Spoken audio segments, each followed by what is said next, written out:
안녕하세요. 매일 새로운 사연을 전하는 읽어주는 사연 라디오입니다. 구독과 좋아요, 많은 공유 부탁드립니다. 오늘의 사연 시작하겠습니다. 안녕하세요. 저는 두돌된 남자 아기를 키우고 있는 30대 주부입니다. 신우의 이간질 때문에 요즘 계속해서 남편하고 사이가 좋지 못합니다.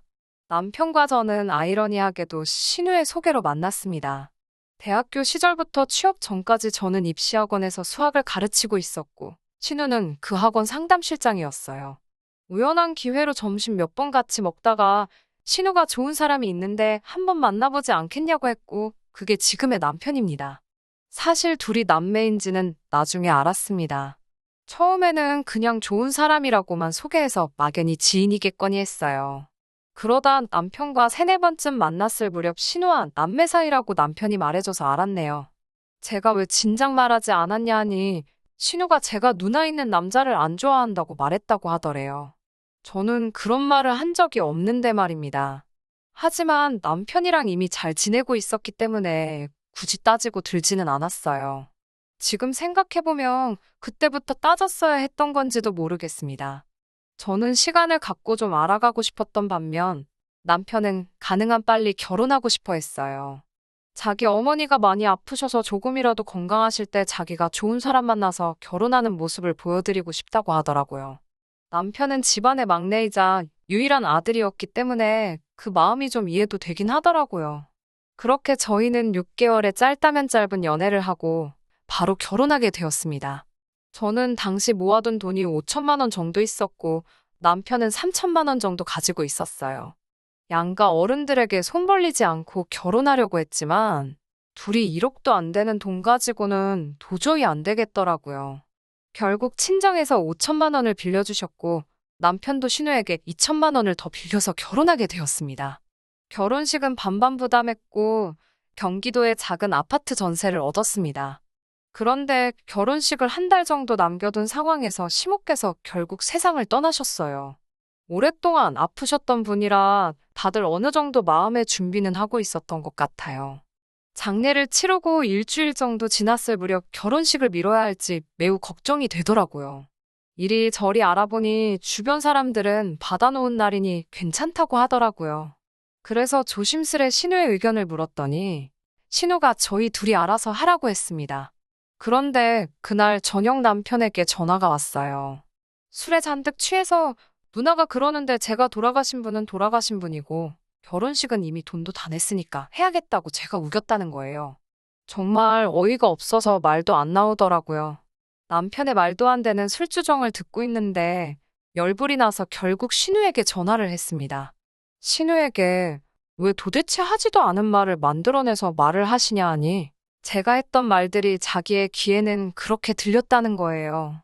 그러면서 술 취한 애가 하는 말에 왜 이렇게 열을 내냐고 저더러 진정하라더군요. 결국 다음날 남편과 다시 만나 제 의사를 분명히 밝혔습니다. 그리고 나를 그렇게 못 믿겠으면 지금이라도 결혼 없자고 했어요. 그러자 남편이 한숨을 내쉬더니 자기 누나가 원래 그렇게 남의 말에 살을 잘 붙인다면서 자기가 좀 더 걸러서 듣도록 하겠다고 하더군요. 그래서 한 번 더 기회를 주기로 했어요. 결혼식 전날이었어요. 남편에게 혼주 자리에 누가 앉기로 했냐고 물으니 자기도 모르겠대요. 누나가 알아서 한다고 했다는 거예요. 신경 쓸 일이 너무 많아서 그래, 알아서 잘하겠지. 자기 동생 결혼식인데 생각하고 더 알려고도 안 했어요. 그런데 당일이 되니까 세상에 결혼도 안 한 신우가 한복 곱게 차려입고 올림머리하고 식장에 와 있더라고요. 그러더니 자기가 혼주 자리에 앉는다는 거예요. 저희 친정 부모님도 황당해서 뭐라 말도 못 하시더군요. 그런데 신우는 너무나 태연하고 당당했습니다. 자기가 저희 결혼할 때 2천만 원이나 대줬고 시모도 안 계시니 자기가 시모 노릇을 해야겠다고요. 곧 시기 시작인데 그걸로 왈가왈부할 수도 없고 결국 신우 뜻대로 신우가 혼주석에 앉아서 결혼식 올렸습니다. 화촉점화도 신우가 했고요. 멀쩡하게 시이모님도 시고모님도 다 살아계시는데 이 글을 쓰는 지금까지도 도통 이해가 안 됩니다. 나중에서야 알게 된 사실인데 시이모님, 시고모님 전부 다 자기한테 부탁을 안 했을 뿐이지. 당연히 친척 중 누군가가 그 자리를 채우는 걸로만 알고 있었다고 하셨어요. 그 누구도 그 자리에 신우가 떡하니 앉아있을 거라고는 예상도 못했다고 합니다. 아무튼 신우가 던져주는 밤 대추까지 받으며 패백도 끝냈어요. 주변 사람들 모두 쑥덕거리는 게 제 눈에는 너무 잘 보이는데 신우는 뿌듯한 표정으로 눈물까지 흘리면서 손님들 배웅을 하고 있었습니다.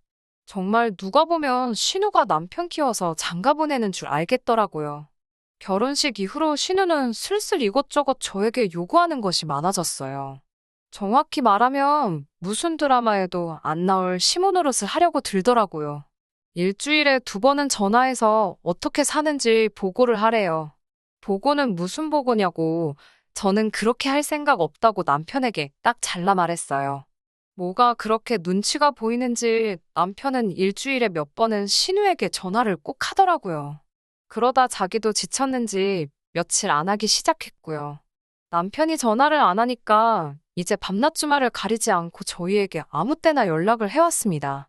둘 다 전화라도 안 받으면 난리가 납니다. 한 번은 신우가 아기 사진 좀 보내달라고 하길래 선물로 들어온 아기 옷을 입혀서 사진을 찍어 보냈어요. 그랬더니 바로 신우한테 전화가 오더라고요. 아이가 핑크색 옷을 입고 있었는데 왜 남자애한테 핑크색을 입혀? 남자애가 여자 옷 입으면 출세 못한다는 소리 못 들어봤어? 작은 행동 하나에도 신경 좀 쓰고 생각 좀 해가면서 해. 우리 부모님이 살아계셨으면 아주 홍구멍이 났을 거야 라고요. 남편이 선물로 들어온 옷이고 옷이 옷이지 무슨 그런 미신을 믿냐며 뭐라고 하는데도 신우는 자신의 뜻을 굽히지 않더라고요. 그리고 신우의 무례함은 점점 더 도를 지나쳤어요. 남편의 집안은 차례와 제사를 지내는 집안이었고 저는 유일한 며느리였기 때문에 제가 그 일을 담당해야 하는 건 어찌 보면 당연한 일이었습니다. 저도 그 부분에 대해서 불만은 없었어요. 게다가 남편도 소박하고 단촐한 상을 원하더군요. 덕분에 저는 삼색나물과 동태전 정도만 하면 됐어요. 밥과 국은 남편이 담당했고요. 그리고 시모의 첫 제사상을 지낸 후 신우가 남편에게 보낸 문자를 우연히 보게 됐어요. 남편이 신우에게 엄마 첫 제사인데 얼굴도 안 비추는 건 너무한 거 아니냐며 제사상을 사진 찍어 먼저 보냈더라고요. 그러자 신우가 상차림이 이게 뭐냐면서 올케가 우리 집안 무시하는 건 알고 있었는데 이 사진 보니까 정말 한마디 해야지 안 되겠다고 답장이 와 있었어요. 남편이 무례한 건 누나라고 적당히 좀 하라고 한마디 하니까 신우가 걔 엄마 제사 진심으로 지내는 거 아니야.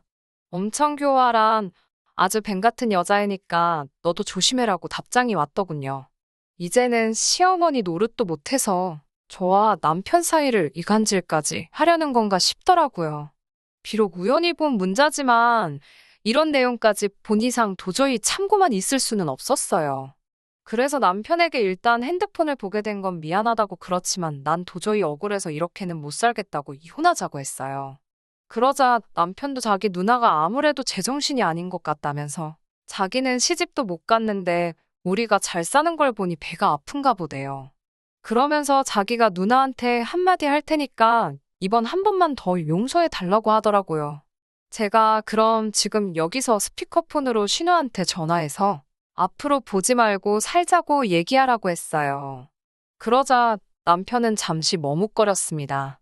그러더니 전화를 걸어서는 신우에게 왜 내 와이프를 뱀 같다고 그러냐고 따지더라고요.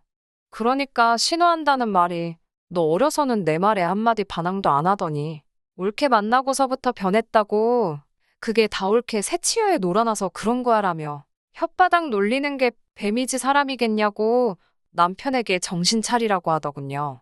남편이 누나 아무래도 정신병이라고 이거 제발 병원을 가든 약을 먹든 하라고 악을 쓰더군요. 둘의 대화를 아무리 이해하려고 해도 이해가 되지 않았습니다.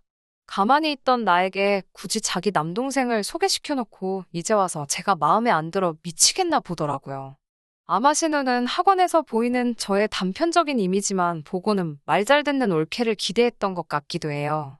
저도 학원에서 신우를 직장 동료로 만났을 때는 이런 또라이라고는 상상도 못했으니까요. 전화 통화가 끝나고 다시 신우로부터 문자가 하나 왔습니다. 네 마누라 혹시 산후우울증 아니야? 그것도 정신병이야 라고요. 제가 애 낳은 지 2년인데 무슨 갑자기 산후우울증 타령인지 너무 어이가 없어서 실소가 다 터지더라고요. 결국 남편과 상의 끝에 당분간 신우아 보지 않고 살기로 했어요. 그리고 결혼 때 받았던 2천만 원도 원래는 돌려주려고 따로 적금 들고 있었거든요. 결혼식 날 자기가 그 돈을 줬으니 시어머니 노릇하겠다는 말이 충격적이어서요. 나중 가면 그 돈을 이유로 어버이날에 용돈까지 달라고 할 것만 같아서 당장 형편은 아쉬웠지만 차라리 신우아는 어떻게든 엮이지 않는 것이 상책이라는 생각이 들어 돌려줄 요량으로 모으고 있던 돈이에요. 그런데 그냥 그 돈도 안 주려고요. 그동안 당한 정신적 고통에 대한 보상이라고 해도 되겠죠. 예상대로 신우는 남편의 통보를 받자마자 또 남편이 제 손바닥 위에서 놀아나고 있는 거라고 제가 아주 지네 가족의 탄탄한 유대감을 파괴하려 하고 있다며 열변을 토하더라고요. 그 전화를 제가 듣고 있을 거라고는 상상도 못했나 봐요. 도를 넘어선 저를 향한 비난과 험담이 계속되니 저도 말을 아예 하지 않을 수가 없었어요. 전화를 돌려받아 신우에게 인사를 건네니 네가 전화를 왜 받아? 하는 느낌으로 흠칫하더라고요. 제가 신우에게 혹시 마음에 안 드는 게 있다면 저랑 직접 만나서 대화를 나누자고 말을 했지요. 신우는 어디 시집 온 여자가 건방지게 오라가라 하느냐고 성질을 내더라고요. 저는 그 말에도 아랑곳하지 않고 그럼 제가 형님 계신 곳으로 가겠다고 어디시냐고 물어봤죠. 자기가 성질을 내고 있으면 제가 쫄아서 이러지도 저러지도 못할 거라고 생각했나 봐요.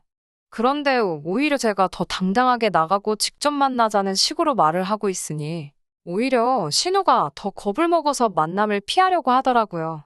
신우에게 단도직입적으로 제가 뭘 잘못하고 뭐를 못해서 계속 이러시는 거냐고 계속 다그쳤어요. 그동안 쌓인 것들이 한 번에 터져나오니 신우가 말할 틈도 주지 않고 쏟아져 나오더라고요. 신우도 제가 하는 말에 압도가 되어서 그런가 쩔쩔매면서 아니 그런 게 아니고 하면서 제 기분 살피면서 말을 아끼더라고요.